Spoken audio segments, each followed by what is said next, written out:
ಅಮ್ಮ,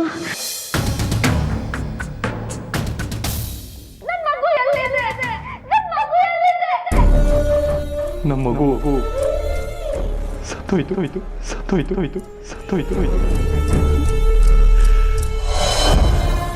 ಏನಾಯ್ತಾ ರಣಿ? ಏನಿಲ್ಲ ಬಾ ಕೂತ್ಕೋ. ಡಾಕ್ಟರ್ ಇದ್ದಾರಾ ಅಂತ ಕೇಳ್ಕೊಂಡು ಬರ್ತೀನಿ. ಇಲ್ಲೇ ಇರು. ಸಿಸ್ಟರ್, ಡಾಕ್ಟರ್ ಇದ್ದಾರಾ? ಏನಾದ್ರು ಪೇಷಂಟ್ಗೆ ಕಾಲಿಗೆ ಏಟ್ ಬಿದ್ದಿದೆ, ಸೊ ಡಾಕ್ಟ್ರನ್ನ ಮೀಟ್ ಮಾಡಬೇಕಿದೆ.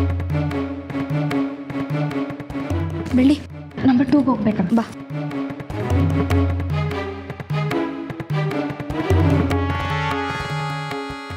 ಏನಾಗಿದೆಯಮ್ಮ? ಮೆಟ್ಲ್ ಮೇಲಿಂದ ಬಿದ್ದಿದ್ರಿಂದ ಸ್ವಲ್ಪ ಕಾಲಿಗೆ ಏಟಾಗಿದೆ ಡಾಕ್ಟರ್. ಮಲ್ಕೊಮ್ಮ, ಹುಷಾರ.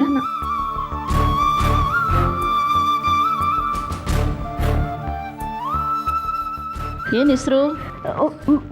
ಬೆಳ್ಳಿ ಡಾಕ್ಟರ್. ಬೆಳ್ಳಿ, ಮೆಟ್ಲ ಮೇಲಿಂದ ಬಿದ್ದಿರೋದ್ರಿಂದ ಸ್ವೆಲ್ಲಿಂಗ್ ಆಗಿದೆ, ಅಂದರೆ ಸ್ವಲ್ಪ ಊದ್ಕೊಂಡಿದೆ. ನಾನು ಇಂಜೆಕ್ಷನ್ ಕೊಡ್ತೀನಿ, ಪೇನ್ ಕಿಲ್ಲರು, ಆಮೇಲೆ ಮಾತ್ರೆ ಬರ್ಕೊಡ್ತೀನಿ, ಎಲ್ಲ ಸರಿ ಹೋಗುತ್ತೆ. ಮೇಡಮ್, ಇನ್ಸ್ಪೆಕ್ಟರ್ ಬಂದಿದ್ದಾರೆ. ಯಾಕೆ? ನರ್ಸು ಸುನೀತಾ ಅವ್ರದ್ದೇನೋ ಕೇಸ್ ಆಗಿದೆಯಂತಲ್ಲ. 2 ಮಿನಿಟ್ಸ್ ಬರ್ತೀನಿ. ಅವ್ರಿಗೆ ಪೇನ್ ಕಿಲ್ಲರ್ ಇಂಜೆಕ್ಷನ್ ಕೊಡಮ್ಮ. ಬೆಳ್ಳಿ, ಒಂದು ನಿಮಿಷ. ತಪ್ಪು ಮಾಡಿದೀಯಾ? ಬಿಡಲ್ಲ. ಸರ್, ಏನಾಯ್ತು? ಈಕೆ ಏನ್ ಮಾಡಿದಾಳೆ ಗೊತ್ತಾ?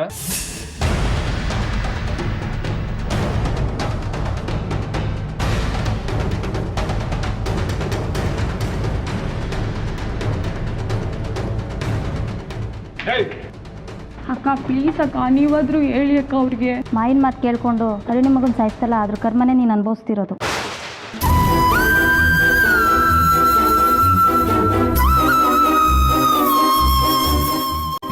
ನೀವಾದರೂ ಹೇಳಿ ಮೇಡಮ್, ಪ್ಲೀಸ್ ಮೇಡಮ್.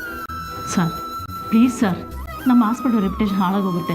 ದಯವಿಟ್ಟು ಇದೊಂದು ಸಾರಿ ಇವಳನ್ನ ಕ್ಷಮಿಸಿ ಸರ್. ನೋಡಿ ಡಾಕ್ಟರ್, ನಮ್ಮ ಡ್ಯೂಟಿನ ನಾವು ಮಾಡಲೇಬೇಕು. ಪ್ರೊಸೀಜರ್ ಏನಿದೆ ಆ ರೀತಿ ನಾವು ಮಾಡ್ತೀವಿ. ಈಕೆ ಕೊಲೆ ಮಾಡಿದಾಳೆ, ಇವಳನ್ನ ನಾವು ಅರೆಸ್ಟ್ ಮಾಡಲೇಬೇಕು. ಲಕ್ಷ್ಮಮ್ಮ, ಕರ್ಕೊಂಡು ನೋಡಿರಿ ಇವಳನ್ನ.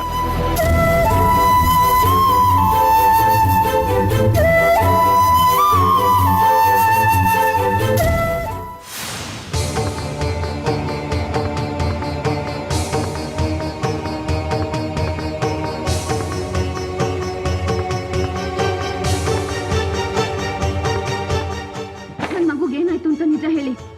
ನನ್ನ ಮಗುಗೇನಾಯ್ತು? ಅವತ್ತು ನೀವು ಅಡ್ಮಿಟ್ ಆದಾಗ ನಿಮಗೆ ಪ್ರಜ್ಞೆ ಇರಲಿಲ್ಲ, ಮನ್ಗಿದ್ರಿ. ಆಗ ಪೇಷಂಟ್ ಕಂಡೀಷನ್ ಹೇಗಿದೆ ಇವಾಗ? ಮೇಲಿಂದ ಬಿದ್ದಿರೋದ್ರಿಂದ ಪೇನ್ ಜಾಸ್ತಿ ಇದೆ, ಪ್ರಜ್ಞೆ ಇಲ್ಲ. ಮಗುಗೇನೂ ಆಗಿಲ್ಲ, ಆರಾಮಾಗಿದೆ. ವಿಷಯ ಏನಂತ ನಿಮಗೆ ಆಮೇಲೆ ಹೇಳ್ತೀನಿ. ಆ ಆರೋಗ್ಯವಾಗಿರೋ ಆ ಮಗುನ ತೆಗಿಬೇಕು. ಮೇಡಮ್, ತಮಾಷೆ ಮಾಡ್ತಿದ್ದೀರಾ? ಮಗು ತೆಗಿಬೇಕಾ? ಮೇಡಮ್, ಪೊಲೀಸ್ನವ್ರಿಗೆ ಗೊತ್ತಾದರೆ ನನ್ನ ಕೆಲಸ ಹೋಗುತ್ತೆ ಮೇಡಮ್.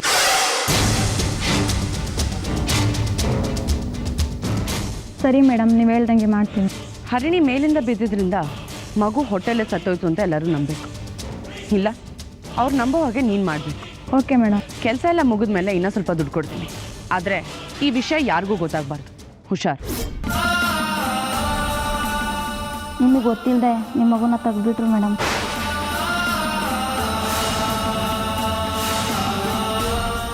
Sorry madam.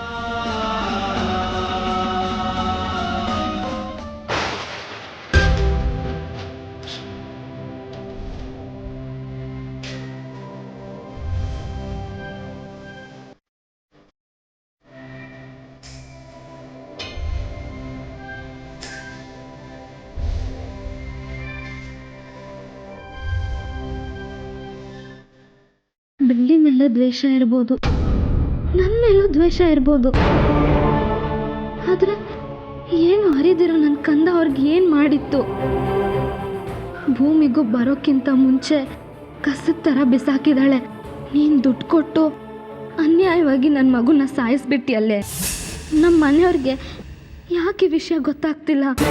ಅವಳು ಈ ಮನೆಗೆ ದೇವಿಯಾಗಲ್ಲ, ಮಾರಿಯಾಗಿ ಬಂದಿದ್ದಾಳೆ. ಸಹಾಯ ಮಾಡ್ತಿದ್ದಾಳೆ ಅಂತ ನಮ್ಮ ಯಜಮಾನ್ರು ಅಂದ್ಕೊಂಡಿದ್ದಾರೆ. ಆದರೆ ನಮಗೆ ಗೊತ್ತಿಲ್ಲದೆ ನಮಗೆ ಗುಂಡಿ ತೋಡ್ತಿದ್ದಾಳೆ ಅಂತ ಅವ್ರಿಗೆ ಯಾಕೆ ಅರ್ಥ ಆಗ್ತಿಲ್ಲ? ಬೇಡಲ್ಲ ಮಾಯಾ, ಅನ್ಯಾಯವಾಗಿ ನನ್ನ ಮಗುನ ಸಾಯಿಸಿದ್ಯಾ. ನಿನ್ನನ್ನು ಖಂಡಿತ ಬಿಡೋದಿಲ್ಲ. ಇಷ್ಟು ದಿನ ಎಲ್ಲನೂ ನನ್ನಿಂದಾನೆ ಅಂತ ಹಾರಾಡ್ತಿದ್ದೆ ಅಲ್ಲ, ಇನ್ನು ಮುಂದೆ ನೋಡ್ತಿರೋ. ನಿನ್ನ ಹುಳುದ ಥರ ಹೊಸ್ಕಾಕಿಲ್ಲ ಅಂದರೆ ನನ್ನ ಹೆಸರು ಹರಣಿನೇ ಅಲ್ಲ. ಅದಕ್ಕೂ ಮುಂಚೆ ನಿನ್ನ ಮುಖವಾಡನ ಈ ಮನೆಯವ್ರ ಮುಂದೆ ಕಳ್ಚಿ ಬೀಳೋ ಹಾಗೆ ಮಾಡ್ತೀನಿ. ಯಾಕಾದರೂ ಈ ಮನೆಗೆ ಬಂದು ಅಂತ ನೀನು ಕೊರಗಬೇಕು. ಹಾಗೆ ಮಾಡ್ತೀನಿ, ನೋಡ್ತಾ ಇರು. ಮಾಯಾ, ಆದಷ್ಟು ಬೇಗ ನಿನ್ನ ಆಟಗಳೆಲ್ಲ ಬಂದು, ಆದಷ್ಟು ಬೇಗ ನೀನು ಈ ಊರು ಬಿಟ್ಟು ಹೋಗಬೇಕು, ಇಲ್ಲಾಂದರೆ ಈ ಲೋಕನೇ ಬಿಟ್ಟು ಹೋಗಬೇಕು. ನಾನು ಹಾಗೆ ಮಾಡ್ತೀನಿ, ಮಾಡೇ ಮಾಡ್ತೀನಿ.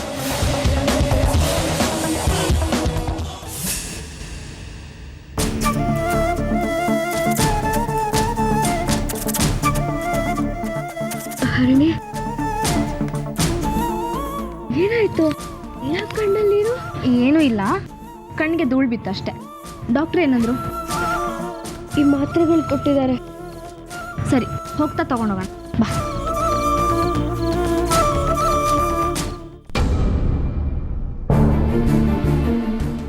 ಅಮ್ಮ ಹುಷಾರು.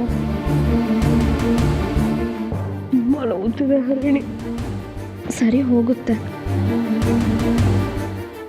ಸರಿ, ನೀನು ಹೋಗಿ ರೂಮಲ್ಲಿ ರೆಸ್ಟ್ ಮಾಡು. ಹುಷಾರಾಗಿ ಹೋಗು. ಮುತ್ತು ಮಾವ ನನಗಿಂತ ಜಾಸ್ತಿ ಬೆಳ್ಳಿಗೆ ಇಂಪಾರ್ಟೆನ್ಸ್ ಕೊಡ್ತಿದ್ದಾರೆ.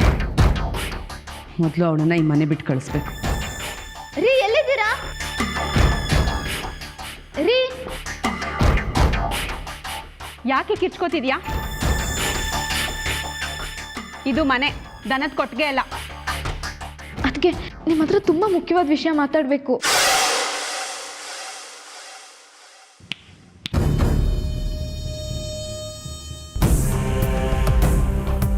ಅದಕ್ಕೆ ಒಂದು ನಿಮಿಷ ಮೇಲೆ ಬನ್ನಿ.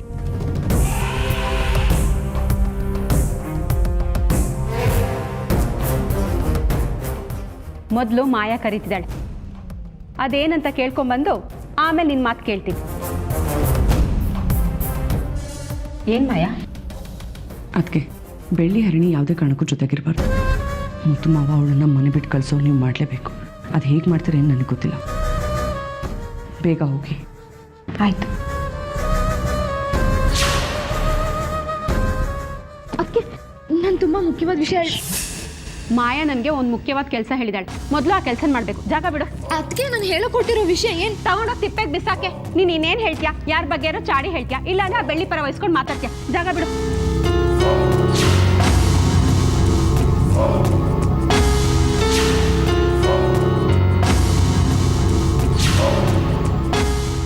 ಈ ಮನೆಯಲ್ಲಿ ನನ್ನ ಮಗು ವಿಚಾರ ಎಷ್ಟೇ ಹೇಳಿದ್ರು ಯಾರು ತಲೆನೇ ಕೆಡ್ಸ್ಕೋತಿಲ್ಲ. ಈ ಮಾಯಿಂಗೆ ಬೇರೆಯವ್ರು ಯಾಕೆ, ನಾನೇ ಮುಂದೆ ನಿಂತು ಪಾಠ ಕಲಿಸ್ತೀನಿ. ನಾನು ಪಟ್ಟಿರೋ ನೋವಿಗಿಂತ 2ರಷ್ಟು ನೋವು ಅವಳು ಪಡಬೇಕು. ಈ ಮನೆ ಬಿಟ್ಟಲ್ಲ, ಈ ಜಗತ್ತೇ ಬಿಟ್ಟು ಕಳಿಸ್ತೀನಿ. ಕಳಿಸಿ ನನ್ನ ಸೇಡನ್ನ ನಾನು ತೀರ್ಸ್ಕೋತೀನಿ. ಇವತ್ತಿಂದ ನಿನ್ನ ಕೊನೆಗಾಲ ಶುರು.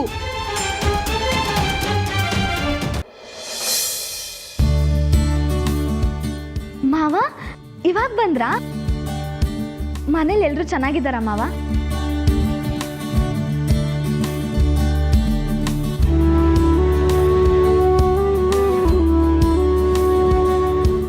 ಹೇಗಿದೆಯಾ ನಂಜುಂಡ? ಮನೇಲೆಲ್ಲರೂ ಹೇಗಿದ್ದಾರೆ? ಎಲ್ಲ ಚೆನ್ನಾಗಿದ್ದಾರೆ. ನಿಮ್ಮ ಆರೋಗ್ಯ ಹೇಗಿದೆ?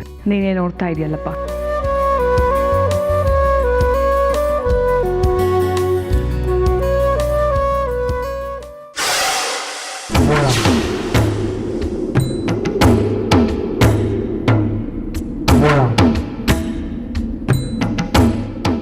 ನೀವೀಗ ಆರಾಮಾಗಿ ಮಾತಾಡ್ತಿರೋದು ನೋಡಿ ನಂಗೆ ತುಂಬ ಖುಷಿ ಆಯಿತು. ಎಲ್ಲ ಮುತ್ತು ಶ್ರಮ. ನನ್ನ ಮಗ ನನ್ನನ್ನು ಕಷ್ಟಪಟ್ಟು ಉಳಿಸ್ಕೊಂಡಿದ್ದಾನೆ.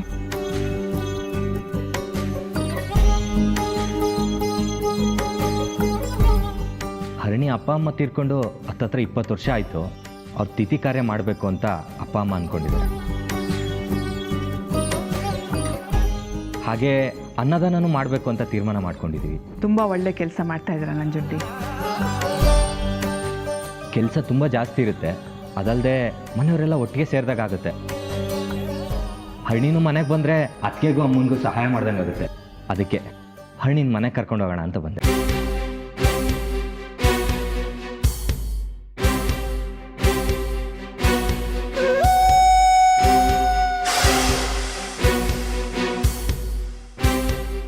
ನೀವು ಕಳಿಸ್ಕೊಟ್ರೆ ಮಾತ್ರ ಕರ್ಕೊಂಡು ಬಾ, ಇಲ್ಲಾಂದರೆ ಒತ್ತಾಯ ಮಾಡೋಕ್ಕೆ ಹೋಗ್ಬೇಡ. ನೀಲಂಬರಿ ಚಿಕ್ಕಮ್ಮ ಹೇಗೆ ಹೇಳ್ತಾರೋ ಹಾಗೆ ಕೇಳು ಅಂತಂದ್ರು ಅಪ್ಪ ಅಮ್ಮ. ನಿಮ್ಮನೆ ಹುಡುಗಿನ ಕರ್ಕೊಂಡು ಹೋಗೋದಕ್ಕೆ ಪರ್ಮಿಷನ್ ಬೇಕಾ? ಒಂದು ಫೋನ್ ಮಾಡಿದ್ರೆ ಸಾಕಾಗಿತ್ತು. ಬೈರಿನ ಜೊತೆ ನಾನೇ ಕಳಿಸ್ಕೊಡ್ತಾ ಇದ್ದೆ.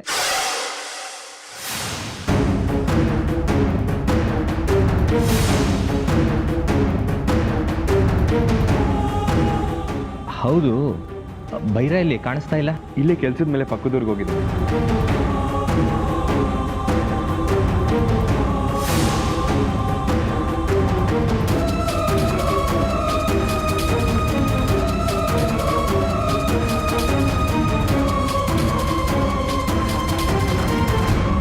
ನಂಜುನ್ ಮಾವ, ತಿಥಿ ಇರೋದು ಮುಂದಿನ ವಾರ ಅಲ್ವಾ? ಹಾಂ, ಮುಂದಿನ ವಾರನೇ. ಇಷ್ಟು ಬೇಗ ಬಂದು ನಾನೇನು ಮಾಡಲಿ ಮಾವ? ತಿಥಿಗೆ ಮುಂಚೆ 2 ದಿವಸ ಬಂದು ಎಲ್ಲ ಕೆಲಸನೂ ಅಚ್ಚುಕಟ್ಟಾಗಿ ಮಾಡ್ಕೊಡ್ತೀನಿ. ನೀವಿವಾಗ ಹೊರಡಿ, ನಾನೊಂದು 3-4 ದಿವಸ ಬಿಟ್ಟು ಬರ್ತೀನಿ. ಹಾಗಲ್ಲ ಹರಿಣಿ, ನಾನು ಹೇಳ್ತಿದ್ದೀನಲ್ವಾ, ನಾನು ಬರ್ತೀನಿ, ನೀವು ಹೊರಡಿ. ಅಲ್ಲ ಹರಿಣಿ, ನಿನ್ನ ಕರ್ಕೊಂಡು ಹೋಗೋಕೆ ನಂಜುಂಡ ಅಷ್ಟು ದೂರದಿಂದ ಬಂದಿದ್ದಾನೆ. ನೀನು ನೋಡಿದ್ರೆ ಹೋಗಲ್ಲ ಅಂತಿದ್ಯಲ್ಲ. ಅನ್ನದಾನ ಅಂದಮೇಲೆ ಕೆಲಸಗಳಿರುತ್ತೆ. ನೀನಿದ್ರೆ ದೊಡ್ಡಪ್ಪ ದೊಡ್ಡಮ್ಮಂಗೂ ನೆಮ್ಮದಿ ಇರುತ್ತೆ. ಇಲ್ಲ ಮಾವ, ಅದು ಬೇಡ ಅನ್ಬೇಡಮ್ಮ, ಹೋಗ್ಬಿಡ್ ಬಾ. ನೀನು ಬರದೇ ಇದ್ರೆ ಅಪ್ಪ ಅಮ್ಮನಿಗೂ ಬೇಜಾರಾಗುತ್ತಮ್ಮ.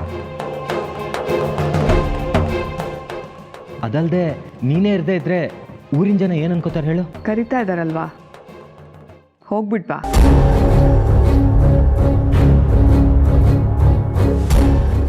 ಹಾಂ ಅತ್ತೆ, ಹೋಗ್ತೀನಿ. ಬಟ್ಟೆ ಎಲ್ಲ ತಗೊಂಡ್ ಬಾ, ಬೇಗ ಹೊರಡೋಣ.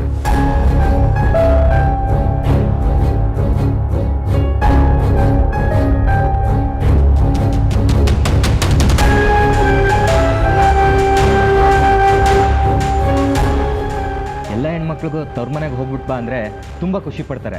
ಆದರೆ ನಮ್ಮ ಹರಿಣಿ ಸ್ವಲ್ಪ ವಿಚಿತ್ರ. ಅವಳು ಅತ್ತೆ ಮನೆ ಬಿಟ್ಟು ಬರದೇ ಇರೋದು ನೋಡಿದ್ರೆ ಅವಳು ನೀವು ಎಷ್ಟು ಚೆನ್ನಾಗಿ ನೋಡ್ಕೊಂಡಿದ್ದೀರಾ ಅಂತ ಇದರಲ್ಲೇ ಗೊತ್ತಾಗುತ್ತೆ.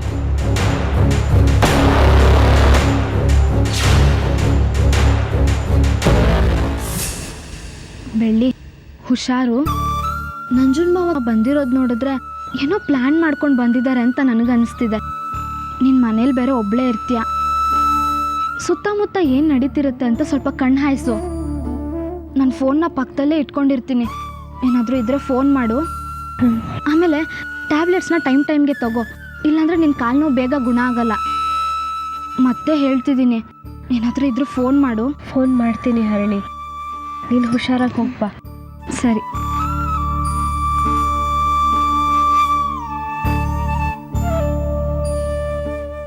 ಹರಿಣಿ, ಲೇಟ್ ಆಯ್ತಮ್ಮ, ಹೊರಡೋಣ.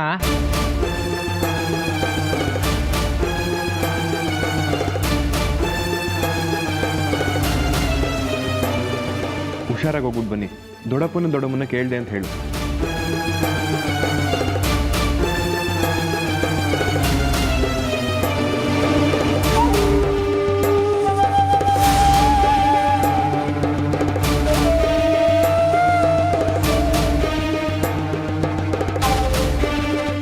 ಗೂಡ್ಸ್ ಎಲ್ಲ ಡೆಲಿವರಿ ಆಯ್ತಾ? ಏನು ಆಕ್ಸಿಡೆಂಟಾ?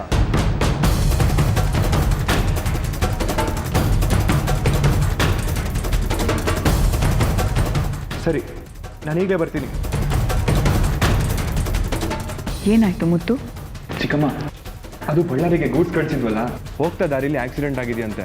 ಅದಕ್ಕೆ ಬೇಗ ಬಾ ಅಂತ ಕಾಲ್ ಮಾಡಿದ್ರು. ಅದು ನಾನೋಗಿ ಎಲ್ಲ ಸಾಲ್ವ್ ಮಾಡಿ ಡೆಲಿವರಿ ಕೊಟ್ಟು ಬರಬೇಕು. ಅದಕ್ಕೆ ಈಗಲೇ ಬಳ್ಳಾರಿಗೆ ಹೋಗ್ತಿದ್ದೀನಿ ಚಿಕ್ಕಮ್ಮ. ನೀನೇ ಹೋಗ್ಬೇಕಾ?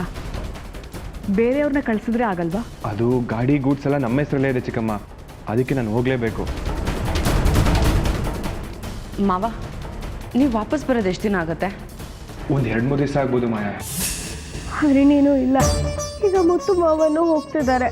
ಮನೇಲಿ ನಾನು ಒಬ್ಬಳೇ ಆಗೋಗ್ತೀನಲ್ಲ, 2-3 ದಿನ ಹೇಗಿರೋದು? ಹುಷಾರು ಮುತ್ತು, ಆಗಾಗ ಫೋನ್ ಮಾಡ್ತಾ ಇರು. ಇದೆಲ್ಲ ವರ್ಷಕ್ಕೆ 5-6 ಸರಿ ಆಗ್ತಾನೆ ಇರುತ್ತೆ ಚಿಕ್ಕಮ್ಮ, ಇದಕ್ಕೆಲ್ಲ ತಲೆ ಕೆಡ್ಸ್ಕೊಬೇಡಿ ನೀವು. ಏನೇ ವಿಷಯ ಇದ್ರೂ ತಿಳಿಸು, ಸರಿನಾ?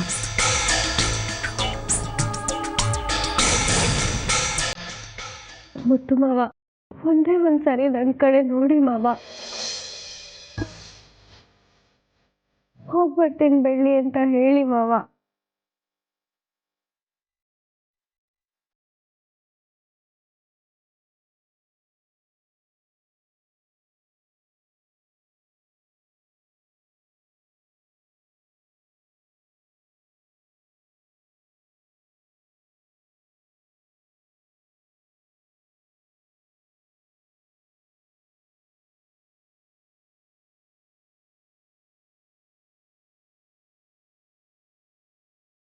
ಏನಾಯ್ತು ಮುತ್ತು?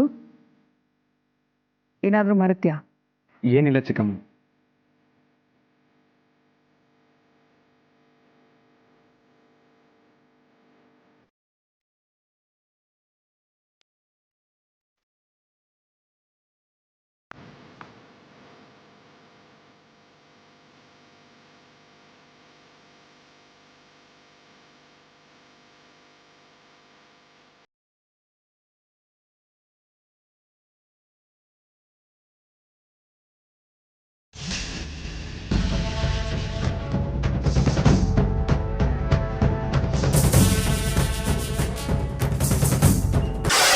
ನಾವು ಹೇಗಾದರೂ ಮಾಡಿ ಮುತ್ತು ಮಾವನ ಕಣ್ ತಪ್ಪಿಸಿ ಬೆಳ್ಳಿನ ಸಾಯಿಸ್ಬೇಕು ಅಂತ ಅನ್ಕೊಂಡಿದ್ವಿ.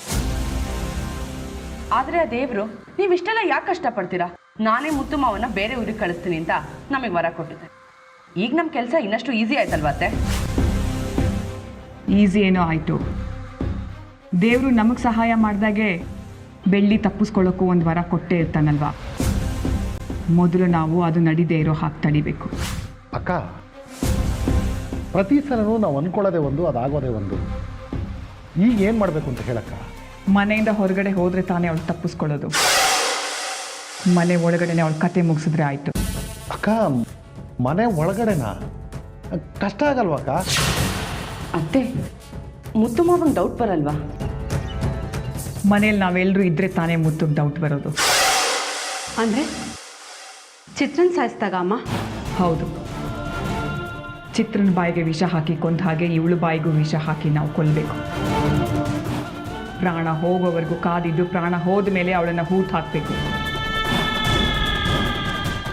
ಆದರೆ ಬಾಡಿನ ಎಲ್ಲಿ ಬಚ್ಚಿಡ್ತೀರಾ ಅತ್ತೆ? ಅಲ್ಲಿ ಇಲ್ಲಿ ಯಾಕೆ, ನಮ್ಮ ಕಾಂಪೌಂಡಲ್ಲೇ ಹೂತು ಹಾಕಿದ್ರೆ ಆಯಿತು. ಪೊಲೀಸ್ನವ್ರಿಗೆ ಡೌಟ್ ಬರಲ್ವಾ ಅಮ್ಮ? ಹೂತು ಹಾಕಿರೋ ಜಾಗದ ಮೇಲೆ ಒಂದು ಸಣ್ಣ ಮಂಟಪ ಕಟ್ಟಿದ್ರೆ ಯಾರಿಗೂ ಡೌಟ್ ಬರಲ್ಲ. ಮುತ್ತಣ್ಣ ಬಂದು ಬೆಳ್ಳಿ ಎಲ್ಲಿ ಅಂತ ಹುಡುಕಿದ್ರೆ ಕೊನೆಗೆ ನಾವು ಅವನ ಜೊತೆ ಸೇರಿ ಬೆಳ್ಳಿನ ಹುಡುಕೋದು. ನೀನು ಅವಳ ಜೊತೆ ಸರಿಯಾಗಿ ಮಾತಾಡಿಲ್ವಲ್ಲ, ಅದಕ್ಕೆ ಅವಳು ಊರು ಬಿಟ್ಟು ಹೋಗಿದ್ದಾಳೆ ಅಂತ ನಂಬಿಸೋದು. ಎಲ್ಲ ತಪ್ಪು ತನ್ನಿಂದಾನೆ ಅಂತ ನೊಂದ್ಕೊಂಡು ಸ್ವಲ್ಪ ದಿನ ಬೆಳ್ಳಿ ಬಗ್ಗೆ ಯೋಚನೆ ಮಾಡಿ ಸುಮ್ಮನೆ ಆಗ್ತಾನೆ. ಅಷ್ಟರೊಳಗಾಗಿ ಎಲ್ಲರೂ ಈ ವಿಷಯನ ಮರೀತಾರೆ. ಅಕ್ಕ, ಮನೇಲಿ ನಾವ್ಯಾರೂ ಇರಲ್ಲ ಅಂತ ಹೇಳಿದೆ. ಹಾಗಾದರೆ ನಾವೆಲ್ಲರೂ ಎಲ್ಲಿಗೆ ಹೋಗ್ತೀವಕ್ಕ? ಐಶ್ವರ್ಯನ್ ಕಾಲೇಜ್ ಫಂಕ್ಷನ್ಗೆ. ಅವಳು ನಿನ್ನೆ ಅಷ್ಟೇ ಫೋನ್ ಮಾಡಿ ಕಾಲೇಜಲ್ಲಿ ನಡೆಯೋ ಫಂಕ್ಷನಲ್ಲಿ ನಾನು ಪಾರ್ಟಿಸಿಪೇಟ್ ಮಾಡ್ತಾ ಇರ್ತೀನಿ ಅಂತ ಹೇಳಿದ್ಲು. ಸೊ ನಾಳೆ ಐಶ್ವರ್ಯನ್ ಕಾಲೇಜ್ ಫಂಕ್ಷನ್ಗೆ ನಾವೆಲ್ಲ ಹೋಗ್ತಿದ್ದೀವಿ. ಅಲ್ಲಿಗೆ ಬೆಳ್ಳಿ ಒಂಟಿಯಾಗಿ ಮನೇಲಿ ಉಳ್ಕೋತಾಳೆ ಅಂತ ಆಯ್ತು. ಶರ್ಮಿಳಾ, ಈಗಲೇ ಐಶ್ವರ್ಯಕ್ಕೆ ಫೋನ್ ಮಾಡಿ ನಾವೆಲ್ಲರೂ ಅಲ್ಲಿಗೆ ಬರ್ತಿದ್ದೀವಿ ಅಂತ ಹೇಳು. ಆಯ್ತಮ್ಮ. ಎಲ್ಲರೂ ಅನ್ನೋ ಪದನ ಒತ್ತಿ ಒತ್ತಿ ಅವಳಿಗೆ ಹೇಳು. ಯಾಕೆ ಅಂದರೆ ನಾವಿಲ್ಲಿ ಯಾರೂ ಇರೋದಿಲ್ಲ ಅನ್ನೋದು ಅವಳಿಗೆ ಗೊತ್ತಾಗಬೇಕಲ್ಲ.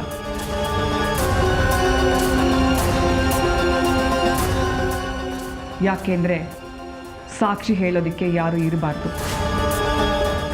ನಾಳೆ ಮನೇಲಿರೋ ಎಲ್ಲ ಕೆಲಸದವ್ರಿಗೂ ರಜಾ ಹೇಳಬೇಕು. ಅದಕ್ಕೆ ಆ ಕೆಲಸನ ನೀವು ಮಾಡಿ. ನೀಲಕಂಠ, ಬೆಳ್ಳಿನ ಕೊಲ್ಲೋ ಜವಾಬ್ದಾರಿ ನಿಂದು. ಒಂದು ಸಲ ಕೊಲೆ ಮಾಡಿದವನಿಗೆ ಮತ್ತೊಂದು ಸಲ ಕೊಲೆ ಮಾಡೋದು ಕಷ್ಟ ಏನಾಗಲ್ಲ.